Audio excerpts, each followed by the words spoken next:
Welcome to Elmhurst, our community, the EOC. I'm Ken Bartels, your host, and we're coming to you from the business zone of the Community Bank of Elmhurst. Today, my guests are from the Elmhurst Walk-In Assistance Network, EWAN for short, which is celebrating in the midst of, in fact, its 25th anniversary year.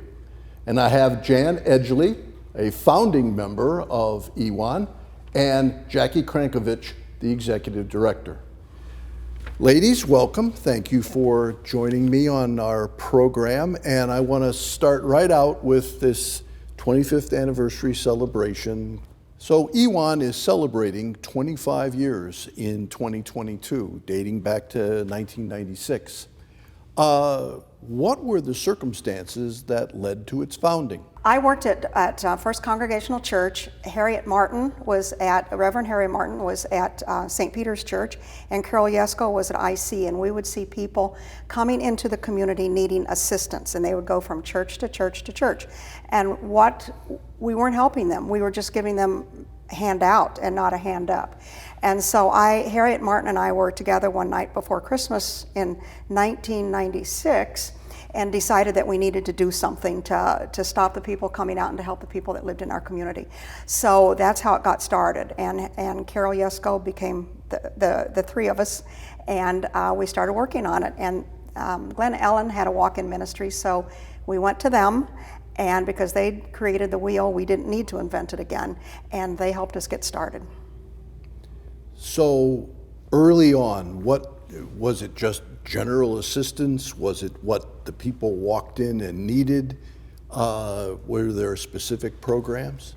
They wanted money. They wanted cash. And we were getting to the point that we were afraid somebody was going to be hurt, because when we would say we didn't have cash, they would get a little belligerent. And there's one story I like to tell, that one gentleman came in and was so upset with me that I didn't give cash, and I was trying to walk him out, and the church was having tuck pointing done, and I looked down at the hall, and 3 of the tuck pointers had come in knowing that that man was going to be so upset. And so that's where we were heading. And so we decided that we needed to do something to help our people in Elmhurst. So how have things, Jackie, refined themselves since those beginnings? The assistance has, we've been consistent since early on with rent, utility help, car repairs. Looking back at kind of the activity sheets from the early years, at that point there seemed to be a lot more gift cards, a lot more transient kind of help, one-time onlys. We still do have one-time only assistance. We keep track of who comes in, and we try to make sure that one-time only is indeed one-time only. But over the years, I think we've put an increasing focus just on what would be the things that would really help an individual, a family in Elmhurst who has fallen on hard times. What would provide that bridge best to they can return to self-sufficiency and the ability to get all their bills paid. So our programs have evolved a little bit more. I think they all existed, most of them. Correct. Back then. We've added a few categories, some medical help, we've added some programs in schools and whatnot. But there's been more a movement towards kind of those bigger bills than the kind of the one-time only gift card kind of assistance. But at the basic principle, though, is the mission is to support Elmhurst. Yes. People in Elmhurst live in Elmhurst. Yeah, members of the Elmhurst community. Okay. And I make that distinction just because we help to get assistance. You need to have lived in Elmhurst for 90 days, be a member of a partnering Elmhurst church. So if a church supports a part of the endeavor, then we will help any member of that congregation, whether or not they live in Elmhurst, and any child who goes to an Elmhurst school. So that, of course, includes the southern part of Bensonville, because those students are at District 205 as well. So it's the Elmhurst community. Okay. So Jan, you mentioned there's 3 of you at the beginning. Mm-hmm. How quickly did things grow? It took 9 months. It was like having a baby. It took 9 months. And we kept saying we're not ready to open, we're not ready to open, and then we decided if we wait till we're ready to open, we will never open the doors. So October 1st, we decided we were ready. We had plenty of volunteers, we had training, and we had $200. So we were ready to go. The notion of an organization being formed in Elmhurst to help Elmhurst people that have needs, how was that embraced by the community? We often think of Elmhurst in a little bit of elitist terms, like there's no needs in Elmhurst, my God. When in fact, there of course not only are there now, but there were then. Mm-hmm. So how were you received? A lot of it was, we didn't know you existed. Who are you? One of the things we did do immediately was go to the police department and talk to then Chief John Milner to see how this would impact them and what they thought about it. And he was very supportive of it. The police department, I think, has always been on the board now. That was one of the stipulations. But we've been accepted with open arms. And I presume that's still the case. Right, and the big challenge is, as Jan indicated, all too common reaction is, I've never heard of that. What is that? And that's something we've been really, since I've come on, we've really been trying to raise that profile so that people do know we're here, either as a referral point for someone they know who's fallen on tough times or someone who needs the assistance. But as so often in a situation like this, if you don't often take note of something until it becomes relevant to you. Mm-hmm. So we can be in the paper, we can be out on signs and whatnot, but until you actually need the help, sometimes it doesn't register with people. So it's always a challenge is getting people to know that we're here. So where has EWAN been during its history? Where did it start? Where is it now for the benefit of our audience? It started at First Congregational Church. That's where I was working. I had a big office. So there was a little corner in my office that had a door that opened into the outside, or into the outside. That makes sense, doesn't it? Into outside. And so people could come in and not have access to the rest of the building. And so the volunteers would work there. That's where it started. And it worked out really well. It was awesome. And then they needed, I don't know how, I can't even remember why we moved, but we moved to St. Peter's Church, and they had a whole room for the walk-in assistance network. And that worked out really well, and that's where they're at now. Right. And that's been over just the 25 years, we've been in 2 locations. So when did the Purple House get introduced? That came about when we changed our name. So the original name was Elmhurst Walk-In Ministry, and that was from 1997 to 2016. And then in 2016, we decided it might be beneficial to change our name, make it a little more descriptive of what we do. And there was also a sense that the term ministry might scare some people off who needed help but weren't sure, is this, what are they going to expect of me? Am I going to be evangelized when I walk in the door? And it's also actually from a donor perspective, there are businesses who won't give to religious organizations. And that term is kind of religiously charged. Mm-hmm. So we decided to move away from that. And at that time, we did a project with Elmhurst College with a graphics class, and it was those kids' project for the semester, and there were 6 kids in the class. They each came up with a logo. The board voted on the logo they liked best, and that's where the Purple House came to be. Well, purple is EWAN's color. There's absolutely no question about that. So, since you brought up, well, you've both mentioned the churches in the early days and now currently. How does EWAN work with the churches in terms of support, in terms of referrals? The churches have always been obviously a very important part of our endeavors.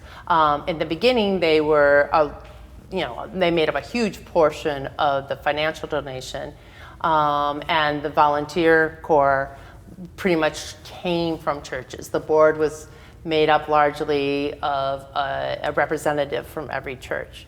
And as we grew, as we became more known in the community, we had to grow beyond that. Churches have kind of a finite amount of money to give to support an endeavor like that. And our needs, the amount of money we needed to meet the need in the community had grown well beyond that. And so as we grew, we started reaching out for board members and volunteers in the broader community. So our board now is just made, we strive to get people from across the community in a variety of positions and roles and backgrounds, and that's how we go about choosing our board now. And volunteers, sometimes if we need volunteers, we can make a push to churches and say, hey, send some people our way. But more often than not, it's word of mouth. Someone's friend knows someone else, knows someone who works there, and they come to us that way. So it's not as strong a connection as it was maybe at the very beginning, but it's kind of intentional, because I think your original goal was to make it a community organization. It was never intended to be a church organization. The mission is very closely related to what a church's mission would be, which is to take care of the least among us. But our mission was to support the community and have the community support EWAN. Given all of the types of assistance that you provide, rent, food, utility bills, what have you, what is the relationship that you need with the organizations that do that? EWAN is not a food pantry. Right. A large part of our mission is to connect people to resources. So yes, we provide the financial end of things, but the needs go far beyond that bill. So we have a very close connection with the Immaculate Conception Food Pantry, in that the clients using that food pantry actually have to come to us for their food voucher. We keep the records, we print out a voucher and send them over. So that's a very tight relationship. But we also have a close relationship with the Yorkfield Food Pantry, and we refer to them and they refer to us, and we certainly are in conversation with one another. The clothing closet run by the Methodist Church is right next door. The community clothing closet at the City View Baptist Church, or City View Church, is another place we can refer people to. So those are the local organizations. Our knowledge of the organizations extend well beyond that. Further out into the county, we have close relationships with Catholic Charities, with Love Christian Clearinghouse, with the People's Resource Center. Sometimes somebody has a bill that exceeds what we can help with, and sometimes it takes a collaboration between us and Love Christian Clearinghouse, or us, Love Christian Clearinghouse, and Catholic Charities to get a bill, a rent totally paid. So yes, we have a very close working relationship and a vast knowledge of resources in Elmhurst and well beyond Elmhurst too. I don't want to dwell on this certainly, but you mentioned in passing with one of the earlier questions about limits on assistance. Are there formal assistance levels for clients that Yes. you just simply can't Yes. exceed? Yes. So we have a lifetime cap when someone has come, and I don't like to give an exact number because it Sure. can change. Exactly. But just to know that there's a number that if people reach that number, then they're told that unfortunately won't be able to give them financial assistance, but we'll continue to be there. They can use the food pantry as long as it's needed, and we continue to be a resource for them for other places they can turn for help. We also have each category of assistance has a yearly cap, or in some cases like rent, it's in a 2-year period. So every level of assistance has a cap on it. We don't require huge amounts we don't ask for pay stubs. We don't get social security numbers. We don't do a lot of deep digging when someone comes to us. We rely on a lot of the trust that people are coming to us because they're in need at that point. The safeguard against that is guidelines. So if they want to take us for a ride, the ride's not going that far. Basically is what it boils down to. The guidelines just kind of keep the wheels on everything.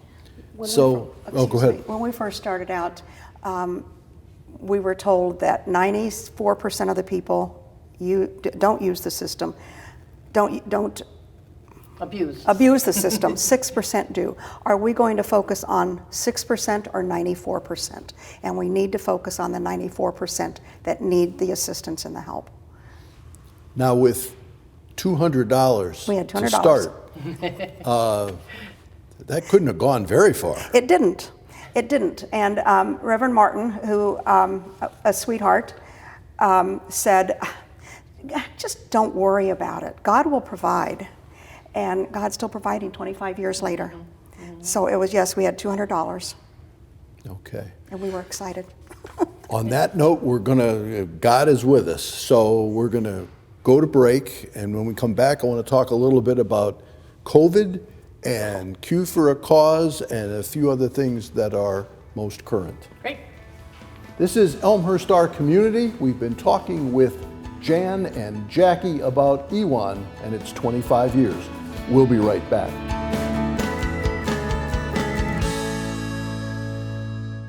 I'm Jackie Crnkovich. I'm here with the Elmhurst Walk-in Assistance Network, and we're holding our annual Q for a Cause.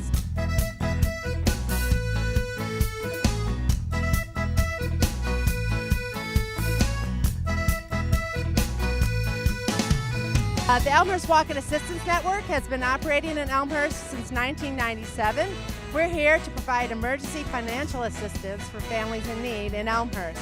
This is our big fundraiser of the year. We have a barbecue contest that's surrounded with a whole lot of other fun. 15 teams vying to be named the Grand Champion Barbecuers of Elmhurst. We have some live music. We have raffles, a kids area, and just lots of fun. Root beer float stands, beer, wine, everything you would want on a summer day.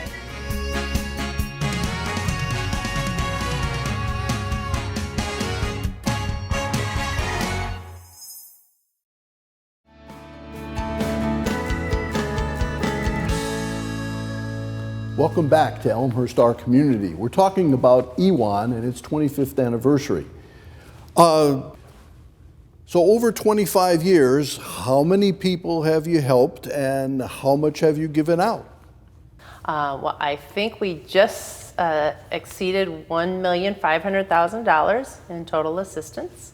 I calculated recently, I think 19,100 different activities in assistance. About $1,200 and not 1,200 people in rent. So that's a lot of people who may have been saved from homelessness, just in rent alone. Well, that's most impressive, without doubt. How did COVID impact those numbers? Well, it was definitely a busy year in 2020. I will say that. It was for everyone, like everyone, it was a strange, difficult year. We are the walk-in assistance network, and all of a sudden no one could walk in anywhere. So we had to figure out how to do everything that was done face-to-face. We had to figure out how we could do it using just the computers, cell phones, people taking pictures of their lease, sending them to us, printing them out, intakes over the phone. So there was just a physical adjustment. Obviously, demand was sky high compared to the previous year, and even the year after. 2020 was definitely, far and above any other year in terms of the amount of assistance required. It was mostly rent and some utilities, but rent far and above everything else. All our other areas of assistance were kind of on hold. No one needed a gas voucher because they weren't going anywhere. No one needed shoes because they weren't going anywhere. So there was a lot. It was really just a huge year for rental assistance. So going back again to the $200 start, and this is a double question. The first part is the $200 start, God will provide, and that's a good job by God. But who did he use to provide at the beginning? The churches. We would have a volunteer go to the churches, and they would speak either at some of the men's groups, some of the women's groups on Sunday morning, whatever they were able to do, and a volunteer to go and talk about what we did. And churches were very supportive and very generous with what they did. So yes, we worked very hard for it. So we also, second collections and just efforts within the congregations? The fifth Sunday of the month, of a month. Sure. So that's what we kind of encouraged them to think about, giving that, if there was a fifth Sunday, letting us have that collection, that that particular time, and it worked. And of course, we didn't see the amount of people that they're seeing today. Certainly. COVID, extra funds from, Yeah. or really the question is, where do the funds come from now? Well, the majority of our funds, and not by a huge amount, but definitely over 50%, just comes from people in the community who want to donate. Businesses support us, service organizations support us. We get some grants from time to time. We have our big fundraiser, which we'll talk about later, but our big fundraiser brings in a good percentage, and the churches continue to support us. So it's really all those 5 areas. COVID was interesting because in addition to so many people needing help, there were obviously a lot of people who were doing okay and were looking for ways to help. And I like to say during a pandemic, it kind of benefits the local people, because in other catastrophes, it's the money is being sent somewhere else, to the earthquake, to the hurricane. This is something that affected the whole world. So you're not going to go elsewhere. So people looked around Elmhurst and said, how can we help in Elmhurst? Because that's what they were seeing. And so fortunately, we were one of the answers to that question, how can we help in Elmhurst? So while we definitely had our highest demand, we also had our highest amount of giving that year as well. So it was very fortunate. It kept up with demand and some. And so and the other thing I think it really raised our profile. People who continue to say, who is this? What? I've never heard of them, heard about us. And so we got quite a few new donors during that year as well. So. There certainly are other organizations within Elmhurst that support parts of this population, but is it fair to say that EWAN's unique characteristic is its overarching ability to help with almost anything? Right.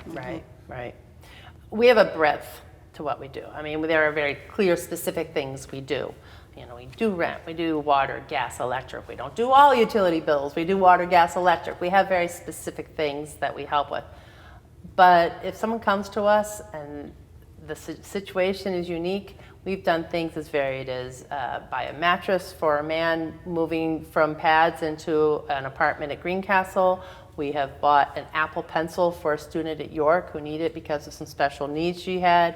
We have on occasion gotten a car seat. I mean, we don't say, we get whatever you want, whenever you want, just come to us and we'll buy it for you. But if we see a situation and we know that we're in the position to help, we'll find a way to help. You have a popular event coming up, your annual Q for a Cause, barbecue for a cause, if you will. It's coming up on September 4th this year. It's usually the Sunday of Labor Day weekend. Tell me more about it.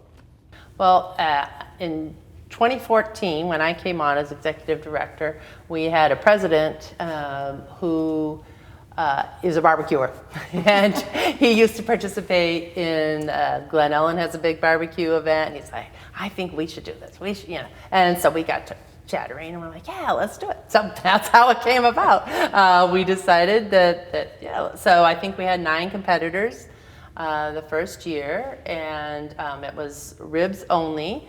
Our biggest challenge that year was people coming expecting Naperville Rib Fest, and they were going to go by and taste everyone's ribs. This is an amateur barbecue competition. People without health department licenses and whatnot, so they are competing for judges. And then we have barbecue on hand for everyone else. So we sell barbecue. You are not as an attendee tasting the barbecue. And it's just grown over the years. We added a chicken category a couple years in. So now you can compete in ribs, you can compete in chicken, or you can do both, and sauce is always a component no matter what. And then before you know it, you can be competing for Grand Champion, which is a huge, giant trophy and all sorts of bragging rights. So we have had anywhere, I think our biggest year we had 20 competitors. So it's, we have not reached the heights of Glen Ellen's hundreds, but we have a lovely family day focused around the competitors, but we have live music, We have a wonderful kids area. We have huge raffles, and so it's just a really fun, kind of perfect end of summer day where you go out, you grab some friends, you grab a beer, you listen to some music, you smell some barbecue, you taste some barbecue. It's just all around a really great end to summer. And you hold it where? We hold it in the parking lot, the city parking lot at York and Villette, kind of behind the Knights of Columbus Hall there. It's in that parking lot, and yeah, it's free to enter. There's no charge to attend, and you buy your food and your drink and your raffle tickets, and that's how you support us. And Starts at, ends at? it starts at noon and ends at 7 p.m. is when we announce the big winners. Who runs EWAN? I mean, executive director is our executive directors, Yeah. but how's it structured? How is it structured? So we have a board of directors, and we have myself, an executive director. I am the only staff member, and I am part-time. We have an incredible collection of volunteers, both our site volunteers and our board volunteers. They're all doing the work, and someone was saying to me the other day, it's just the quality of people there exceeds a lot of places where they have been. That everyone there kind of has a heart. We all feel like we're kind of in this endeavor together. It's just a very congenial place. And so between the volunteers and myself as executive director and the board, we get the job done. Now, you mentioned a couple of times visibility, public community awareness of EWAN. How do people find out about you? Or is that no longer the issue it once was? No, I think it will be forever an issue in a way, yeah. Sometimes they're sent by the water department when their bill is late. Sometimes they're sent by a school social worker, very often. A family talks to their school social worker and starts spilling, we have problems and we can't pay the rent. They send them to us. Sometimes it's the landlord. Oh, you can't pay your rent this month? Well, I got someone for you. And sometimes it's a friend who's used us. Sometimes it's a Google. If you Google us, they will. You look for rental assistance in Elmhurst, we'll pop up. So it's a combination of things. Churches obviously know about us as well. If they have someone in their congregation who they know is struggling, or someone who doesn't belong to the congregation but wanders in, they know to send them to us. So there are enough people in town to know about us that hopefully people find their way. Two-part question. Jan, do you believe that 25 years ago, EWAN would still be in existence today? No, not at all. We were hoping, our goal was to be able to close the doors. And that hasn't happened, has it, in 25 years? That was our goal, was to not be needed anymore. So no, 25 years has gone so quickly. I can't tell you how quickly it's gone. It does, right? It goes very quickly. It does go by fast. 25 years from now. Well, I hate to say it, as much as we sit around on a slow day and go, we'll have a slow day and we're like, gosh, no one's come in. And we realize, oh, we should be happy about that. And then the next day, for some reason, we're slammed. So that's what does not give me hope that we will be closed down in 25 years. It would seem that the need is going to be perpetually there, as long as people have crises in their lives. Because that's really what we're set up to serve. Someone has a death, an illness, a job loss, even a cutback in hours, a divorce. Those are life situations that are never going away, and those are the kind of situations that send people to us saying, hey, I just need this help to get past this month, or maybe these 2 months, and that's what we're there to help with. Well, thank you both. A remarkable organization with a remarkable story doing remarkable things, and the community very much appreciates the fact that EWAN is in its midst. And I think we appreciate the support of the community. We do indeed. That's Elmhurst, our community, for this episode discussing EWAN and 25th anniversary. Get out and support Q for a Cause. And remember that CBE, we know Elmhurst, we are Elmhurst. I'm Ken Bartels, and we'll see you again.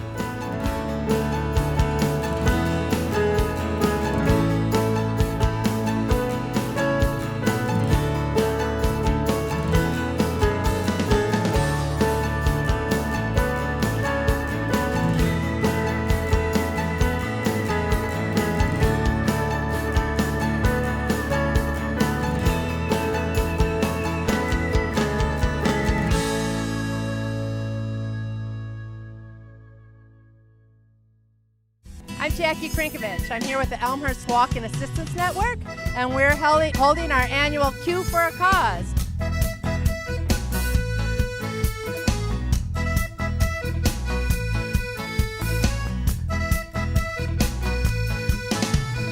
The Elmhurst Walk-in Assistance Network has been operating in Elmhurst since 1997. We're here to provide emergency financial assistance for families in need in Elmhurst. This is our big fundraiser of the year. We have a barbecue contest that's surrounded with a whole lot of other fun. 15 teams vying to be named the Grand Champion Barbecuers of Elmhurst. We have some live music. We have raffles, a kids area, and just lots of fun. Root beer float stands, beer, wine, everything you would want on a summer day.